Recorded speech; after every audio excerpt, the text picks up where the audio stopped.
Welcome back, or welcome to the Time Crunch Cyclist podcast. I'm your host, Coach Adam Pulford. Today, I've got an awesome friend and a repeat guest on the show, Coach Jim Lehman. Welcome. Thanks for having me, Adam. Yeah. Well, you're kind of an expert in all the fields when it pertains to coaching, but especially in the way of training camps. So I think with you coming fresh off of basically two big camps this year already, and we just turned into February, I thought it'd be awesome to have you on and talk about how best to do a training camp. Yeah, perfect. Yeah, we were fortunate enough to get into two good blocks in sunny weather, so yeah, happy to talk about it. Which is hard to do in California, actually, this time of year. Yeah, so, yeah. I guess before we do, just tell us the 90-second version of the two camps that you were doing. So the first camp, we were in Solvang, California with the U.S. paracycling team. So we do once a year, we try to do an all national team camp. So that's our road team and our track team kind of together in one space. And it's multi-purpose. One certainly is the training piece of it, right? We want to get on some longer rides with the riders. It's an opportunity for them to ride together. Many of them live in different parts of the country, so they don't get together as a whole group very often. The other piece of it is an opportunity for us to sit down with each athlete and kind of go over their yearly plan, goals, things they need to work on, resources they need to tap into in terms of sports psychology, nutrition, strength training, update equipment. Our head mechanic is there, so he can go over their equipment. Do they changed anything? So he can make sure he has any special tools that might be needed to work on their bikes or new equipment. And again, I think a lot of it is just that opportunity to reconnect with each other and spend time together. A lot of us have been riding on the trainer through the winter solo, or just scheduling. You get out and you ride with a couple people. So being able to come together as a group and ride on new roads and just good morale boost. And then the second one was a little bit more of it is a training camp, but it's more of just kind of a fun, none of us are really training for anything, but you, me, and Paul and John just getting together in Florida just to log some miles in the sunshine. But kind of similar approach, because many of us, we can't get long rides in. I don't get long rides in except there. So it's a way to log some volume and kind of jumpstart your training for the year. Exactly. Because basically whatever, whatever you may or may not have on the radar, if you have enough fitness when it comes down to making a decision about what you're doing, then it's going to be a lot easier to get excited about it. Right. Absolutely. Yeah. And with a good training camp, there's kind of like three things that stand out in my head, and it's a volume-based block of time to get a concentrated dosage of training in.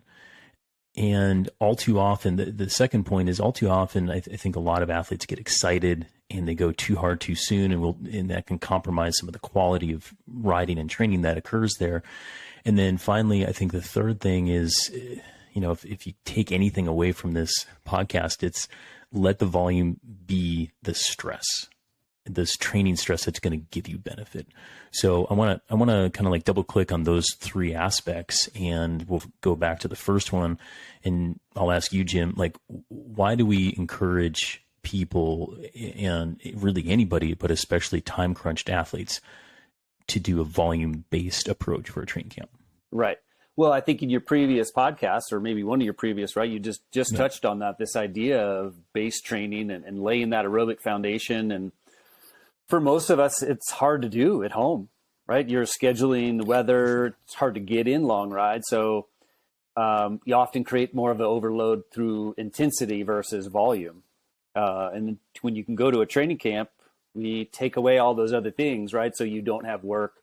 Maybe you do a little bit of work now, in the afternoons, but you take away all the other chores, all the other things. So you can now do this big block of volume, which you can't do at home. And part of it is we can do it because we have the time and Exactly. we can recover. When you're away, you have more time for training, but you also have more time for recovery, more time for sleep. And that's what allows you to do 3 or 4, 5 days. Again, it doesn't have to be a 2-week training camp. It could be a long weekend.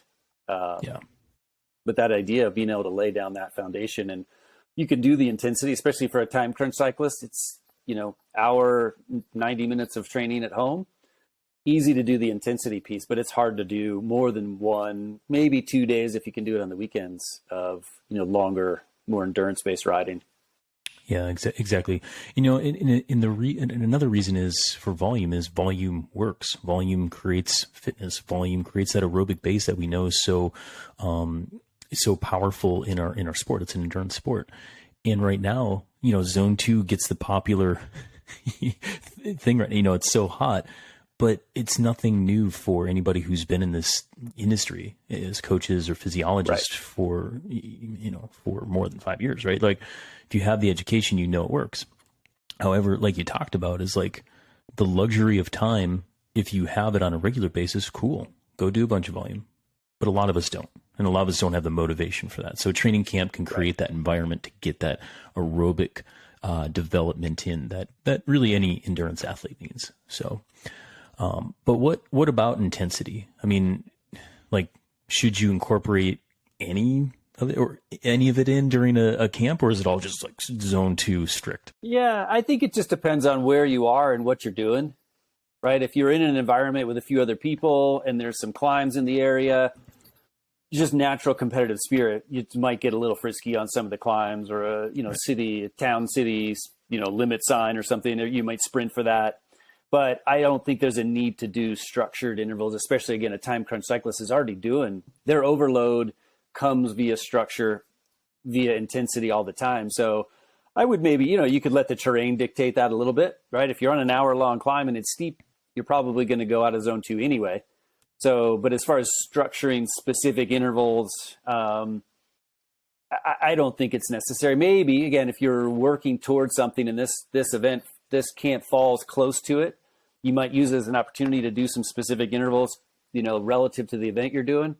But otherwise, I would just use it as an opportunity to put in the long miles and have fun riding with other people, again, riding on new roads or revisiting familiar roads. When we go back to Solvang, we've been doing camps out there for 20 plus years. Yep. Those roads always feel like home to me. And right now it's so green out there because of all the rain. So I think, yes, again, a little bit of intensity is fine, but I would focus on that overload via volume. Again, like you said, you can do overload in different ways. You can overload with a volume of intensity, or you can overload with a volume of time. And oftentimes, again, they're already getting that overload with the intensity. So take advantage of the opportunity to put in the longer rides. Yeah. And I think, just to echo your sentiments, if I've got an athlete going out to camp, I'll just say, ride zone 2 to 3, some 4, like you said, because on the hill climb, sometimes you just need to do that to get up the hill. Absolutely. But the other thing is, like, if you want to live to fight another day, you can't be drilling every hill at threshold and above and think that you're going to have the legs to ride, the next day. And, and like I said, my intro is like on day 1, everybody's really excited to get after it. Right. But what happens if you do too much above threshold work that day?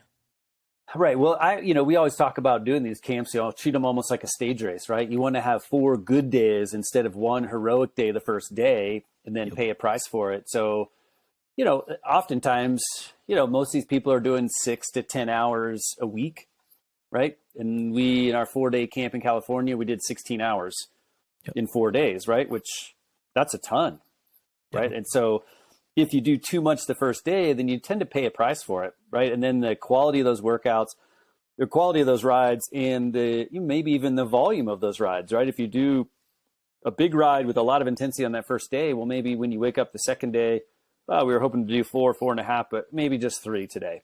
And by the time, that the volume maybe starts to taper off, and then also the fun factor goes away pretty quickly. And really, that has to be part of being at camp. If it starts to be fun and it stops being fun, and you now are just sort of overwhelmed with the idea of like, oh man, and just morale wise too, right? You come out of the camp thinking, well, that was kind of a disaster. I went in there hoping for 16 hours and I went so hard on the first day, and we only came out with 12. Still good. It's still more riding than you would have done at home, but you don't leave the camp with that feeling of accomplishment, excitement about what you just did. So same way you would approach a stage race, right? If you do too much on the first day, well, every day you're going to pay a price for it. So maybe in the stage race, you picked up 30 seconds on the first day, but each day after that, you're losing a minute, minute and a half. So in the end, you actually come out on the losing end of it versus if you went maybe a little more cautiously on the first day. And you're right. Maybe you're there, it's sunny, you're riding with more people than you normally ride with, and you get wrapped up in sort of the emotion of that first day. And I think the quality of the future rides, subsequent rides in that camp are going to go down. And you won't have 4 good days. You'll have one, again, fantastic day, and then maybe 3 mediocre days at best. Yeah, for sure. And I think this goes into my third point, where it's important for people to understand that stress is not linear over time. And I covered this in my podcast with Dr. Steven Seiler, where we talk about durability, but really what we're talking about is like day one. The consequence of day one is not as strong as day 4 if we're doing a 4-day training block. Right. Or hour 1 is much different than hour 4. So, Jim, like when you're working with athletes out there at training camp, I mean, like, what are you telling them in hour 1 or day 1 versus that hour 4 and day 4? And what are you looking at if they are getting fatigued? Right. So yeah, you're absolutely right. Everybody's good. It's just like in a race, right? People attack in the first half hour of the race. Right. Well, everybody's fresh. Right. Right. And that's, so it's easy to do, but it's also probably not going to be very successful. And it's kind of the same here. If you're putting in your best effort in the first hour, and then again, everything's sort of tapering off, it becomes much more of a struggle to get through that 4th hour. So some of it's your habits, whether it's leading into the camp, making sure you come into the camp well rested, well hydrated, and then within that ride, same thing. If you're not looking after yourself in the first hour, 2 hours of the ride, that hours 3 and 4 become much more of an issue. So, and some of it is, hey, you haven't been here before, right? For a while, you haven't ridden 4 hours, and you haven't ridden 4 hours, 4 days in a row. So the mental side of it, of looking out after yourself and kind of lifting each other up too, right? And during the course of that 4 hours, you may have a little bit of a low spot. Somebody else has a high spot. You pick each other up. You remind each other, hey, are you eating and drinking? Let's get out of the wind here for a little bit. Because again, that overload comes over time, right? It comes accumulation of those hours, not just in the first hour. Yeah. Yeah. And for a time crunched athlete, I mean, they're always going to be solid for 90 minutes. And when you play the long game with, this big block of training camp, I mean, you kind of, if all you do is 90 minutes, right, you forget about the depletion of glycogen, the depletion of water, the being out in the elements, the heat, the wind, that just adds on to the mental fatigue as well as the physical fatigue. Right. And so that's where we're saying, stress or training stress is not linear, because 200 watts in hour 1 is not the same stress as in hour 4 because of all the depletion, lack of motivation, and things like you just described. Yeah. And I think that's it. Right. And you kind of forget about those things. And if you only ride for 60 to 90 minutes, you can get away with not eating or drinking, and some often you don't need to, but that habit isn't there of, and we, I think we both went through it a couple times in Florida where you realize, man, we're 3 hours in and I'm still working on the first bottle, or, I'm just barely touched the second bottle, or I have forgotten to eat. And then you realize, okay, I need to change things pretty quickly. And, after a couple of days, your habits start to return and you become a little bit more diligent about it. But I think the first day, it takes a very concerted effort, one, as you described, to hold yourself back a little bit, and 2, to make sure you're establishing those good habits, right? Yep. Of eating and drinking. And also when you get done eating and drinking, and making sure that recovery part of it is also taken care of, because, I know we'll talk about it a little bit later maybe, but you get wrapped up at camp, you're excited, and sometimes where you are, you say, hey, we're going to go check this out. We're going to go walk around town, or I'm going to go shopping. And now suddenly you're missing out on one of those key pieces of training camp, which is being able to recover from these long rides. And normally if you try to do this at home, it's hard to step away from that because you do have other things you need to take care of. So, yep. Yeah, 100%. So when, say our listeners are, they're like, oh man, this is a good idea. I've never thought about doing my own training camp. What would you recommend? Like how would you advise a listener to plan out, a training camp for themselves, 3-day, 4-day, and what does that look like? Well, I think a big part of it is just planning, Yeah. right? Figure out where you're going to go. Do you know the routes? Do you not know the routes? If you have the luxury of leaving and going someplace else, I think it's always better, but it can be done at home. But it takes a little bit more of a conscious effort at home to carve out that time and not let yourself, get too busy. Because sometimes you say, oh, okay, well, I'm not going to work. Taking 3 days off of work. So you ride and then you get back and think, wow, man, there's those projects. I should clean out the garage. I should do these things. I have the time. I'm not going to work today. Yeah, for sure. But I think figuring out, okay, and what is a reasonable amount of time, right? How long, and I often caution riders too, right? You get a sunny day because this time of year we'll chase the weather a little bit, right? Hey, it looks like on Friday it's supposed to be really nice. Can you carve out some extra time? But you don't want to go from, hey, I haven't ridden more than 2.5 hours to riding 5 hours on that one day. And I think the same thing at the training camps, making sure the volume is you're overreaching, but you're overreaching in a way that's sustainable for those 3 or 4 days, right? And not getting, particularly on that first day. Sometimes it's easier on that first day to do a little bit less. And it kind of depends on how you structure it. And do you want to finish on a high note, right? Where hey, this is our sort of queen stage of the camp. So we're going to save our biggest day for the last day. So then you might do a bigger day on the first day, a big day on the first day, a little bit smaller day on the middle day, and then finish with the big one. Or if people are getting fatigued, you might look at it like a 5-4-3 or something like that, where it maybe descends a little bit in terms of time. So as they're fatiguing, they're still able to maintain the same intensity and still maintain the same positive outlook through the camp. But I think planning ahead, just again, making sure you know the area of the route so you're not wasting time getting lost. And then the other piece too, I think it's easy. We've all done it where we don't plan ahead for what does our post-ride look like? And we don't plan ahead and we get back and we eat everything we can, or, we go out and we eat too much. Or we're just not ready. We're not prepared and we wait way too long before we eat. So I think having a plan there, whether it's planning the meals or, hey, we already planned these restaurants, we've made reservations. And it could be a little tricky too, right? And we're at camp in California. We have a mechanic, we have a follow vehicle, we stop, we refuel.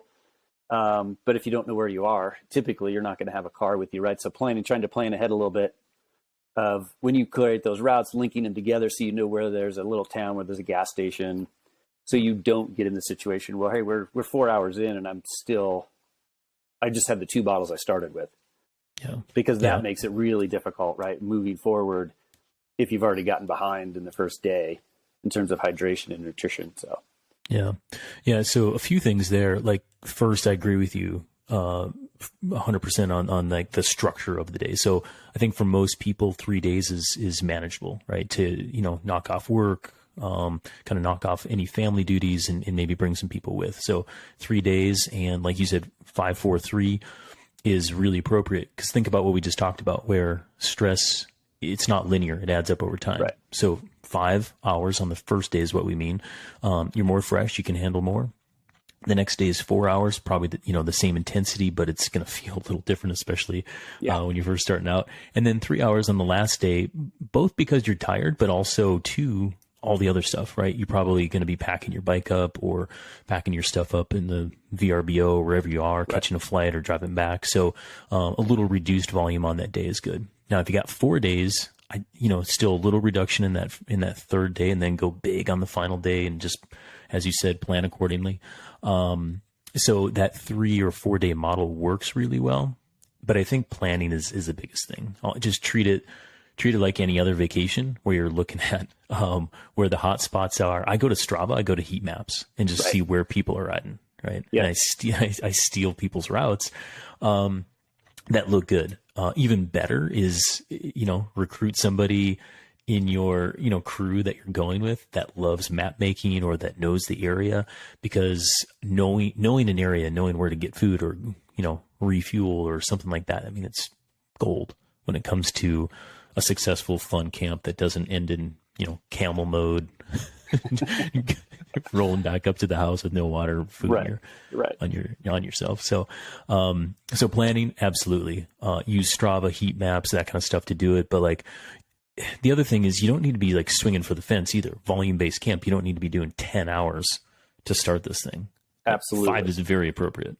Yeah, 5 is a very appropriate amount of time, right? That's still a pretty sizable ride when you've been doing 60 to 90 minutes. Yeah, and I think going back to that plane, I think everybody's got a story of some ride that went awry where, they got lost or thought they knew where they were going. And, those often lead to great stories, but may not be the best way to do a training camp, right? So having, especially now, almost every bike computer or your phone, you can navigate from it. So while some of it just winging it is just fine. But you don't want that 5-hour ride to turn into a 7-hour ride, because you got lost and took some wrong turns. And so, I think the other piece, right, again, without a follow vehicle too, along the food and water, is just making sure you're planning in terms of equipment too, right? Yeah. Sort of plan for the worst case. So if you have a couple of flats, you've got tubes, you've got some way to inflate those tubes, or new sealants, whatever you're running, but just so you're prepared on the bike, and or to be able to address those things, look in the area. Is there a bike shop nearby, or did I bring enough stuff to make sure that, so if something goes wrong, it doesn't keep you from riding that day or the other days. Yeah. Because you've made the time, right? You've taken time off of work, you've taken time away from family to go do this. Let's make sure you do it and it's successful. Yeah, 1,000%. But the quote comes out to me right now where it's like, those who fail to plan to fail. Right. So I think that summarizes it for a training camp. So, that being said, just like in summary, I think the biggest things are, choose a volume-based approach for training camp, because a lot of people, time crunched athletes, they're not getting the volume at home. So take the luxury of it here at camp when you do have the time. Second thing is don't go, too hard too soon, because that's going to really limit the quality in days 2, 3, 4, or however many days camp is. Also, you want to, finish camp, like you said, either just as strong or stronger than when you started. So that pacing is crucial when it comes to having a successful camp. And then finally, just plan ahead. Plan as best you can. Yep. All good stuff. And then just, enjoy the opportunity, because I always look forward to them, to be able to get out and ride your bike and be with people you enjoy and see different places, or just be out in the sun, be off the trainer for a little bit. Yeah. Because at the end, like, if you're not having fun with this, I don't know why you're doing it. Yeah, 100%. Cool. Well, Jim, thanks for coming back on the podcast. Always a pleasure. And you know what? I think we'll have you back on for another one. Sounds good. Looking forward to it. Thanks, Jim.